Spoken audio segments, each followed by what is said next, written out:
El artículo o poesía asturiana aparece, como ya dijéramos, en el volumen Todo al vuelo, volumen en el que, como ya costumbre en Darío, recoge los trabajos que fora solellando tiempo atrás en el diario La Nación de Buenos Aires. La Nación ya era en esos años primeros del siglo XX uno de los periódicos de mayor prestigio del continente americano, y de allí Darío fue colaborador al rollo de 20 años.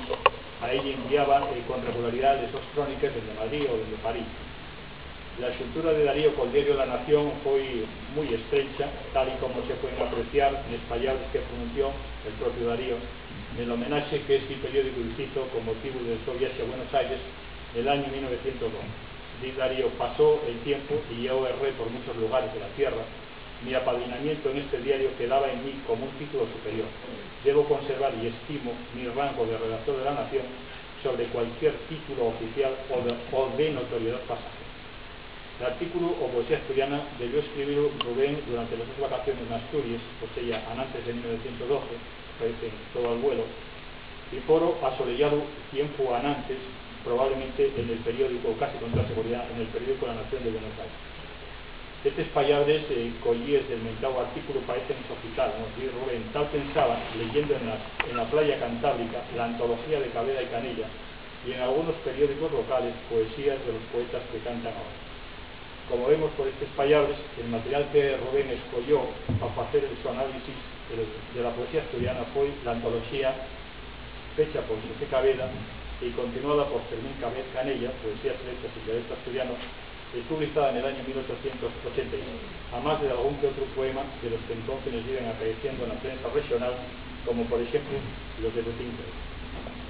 Llama la atención que el Rubén, que noma la lengua de los habitantes de San Juan como jerga asturiana y de la que dice que casi siempre falan en voz alta, en concreto hechos a dominar el fragor de las aguas y el ruido de las rachas, sea el mismo Rubén que se tenga a comentar la poesía escrita en esa misma lengua y el que haga consideraciones como los poetas de Asturias, esto es, los poetas que escriben en asturiano y los que escriben o escribieron en castellano son poetas castellanos o españoles.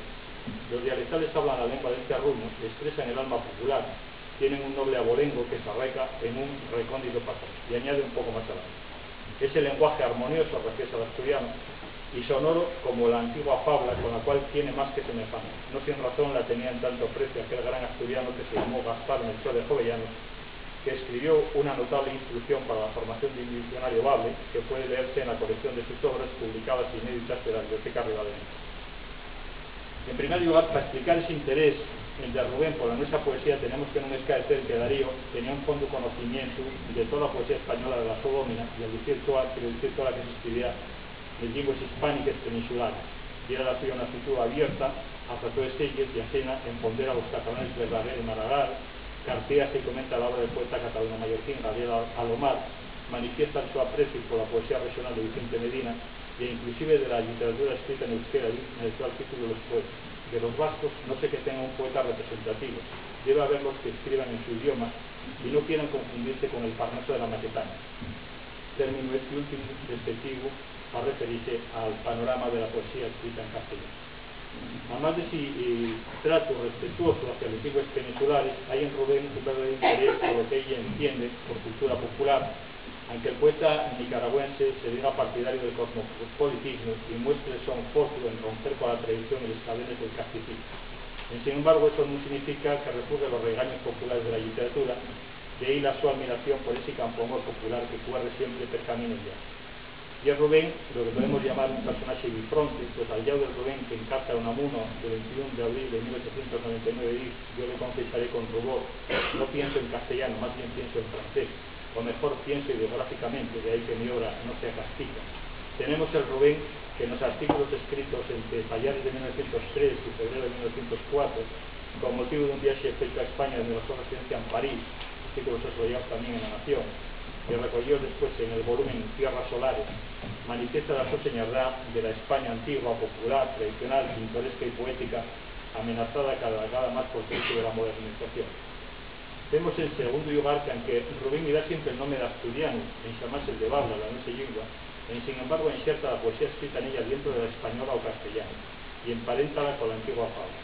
Al hacer este planteamiento, el poeta nicaragüense sigue los pasos de quienes participen en la estrategia de asimilación del canon literario asturiano al castellano, proceso que entama con Caveda y la ontología que foi obxecto de estudio en meu traballo nos márgenes del canon.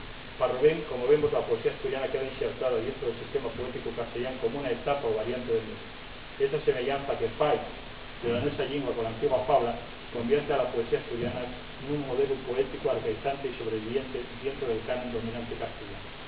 Como ya dije en el trabajo mentado, aunque Rubén es todavía mucho más explícito que Caveda, y imposible dejar más claro el carácter dependiente de la literatura asturiana. Esta es una aportación adicional que tiende a contribuir al arrepentimiento del castellano, desde la lengua castellana, enánquense al absorber las producciones asturianas. Caveda y con ello el poeta nicaragüense ven por la poesía asturiana esta fase primitiva de la poesía española al castellano, en la que todavía el arte artificio non impón el so dominio y lo popular asoma confuso. Vayamos ahora voy un poco rápido por tiempo, ¿no? Un poco más adelante y veamos cuáles son los poetas asturianos los que se detienen Darío y cuáles pueden ser las razones para ello.